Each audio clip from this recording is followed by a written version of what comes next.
நலாஸ் நாட்டு சர்க்கரை நலமுடன் வாழ நலாஸ் இந்தியாவிலேயே நாட்டு சர்க்கரைக்கு ISI முத்திரை மற்றும் அக்மார்க் அங்கீகாரம் பெற்ற ஒரே நிறுவனம். தொடர்புக்கு 9047045000. கல்வி விவகாரத்தில் மத அமைப்புகள் தேவையில்லாமல் தலையிடக்கூடாது என்று கேரள கல்வித்துறை அமைச்சர் சிவன்குட்டி தெரிவித்தார்.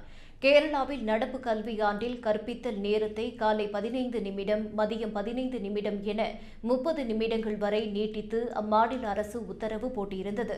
அது மதரசா கல்வியை பாதிக்கும் என்று கேரளாவின் சுன்னி பிரிவு அறிஞர்களின் முக்கிய அமைப்பான சமஸ்தா கேரளா ஜெம் இயத்துல்ல உலாமா எதிர்ப்பு தெரிவித்து அதற்கு எதிராக போராட்டம் நடத்த திட்டமிட்டிருந்தது. இந்நிலையில் இதுகுறித்து தனியார் தொலைக்காட்சியில் பேசிய கேரள கல்வித்துறை அமைச்சர் சிவன்குட்டி, ஜனநாயக ரீதியாக தேர்ந்தெடுக்கப்பட்ட அரசாங்கம் ஒரு குறிப்பிட்ட சமூகத்தின் தேவைகளுக்காக பள்ளி அட்டவணைகள் மற்றும் தேர்வு நேரங்களை மாற்றியமைக்க முடியாது. ஒவ்வொரு அமைப்பின் நிபந்தனைகளையும் ஏற்றுக்கொண்டால் எவ்வாறு பள்ளிகளை சுமூகமாக நடத்த முடியும் என்று கேள்வி எழுப்பியுள்ளார். நீதிமன்றத்தின் உத்தரவின்படியே பள்ளியின் வேலை நேரம் நீட்டிக்கப்பட்டு உள்ளதால் பிரச்சினை உள்ளவர்கள் நீதிமன்றங்களுக்கு சென்று தங்களுக்கான தீர்வை பெற்றுக் கொள்ளலாம் என்று தெரிவித்துள்ளார்.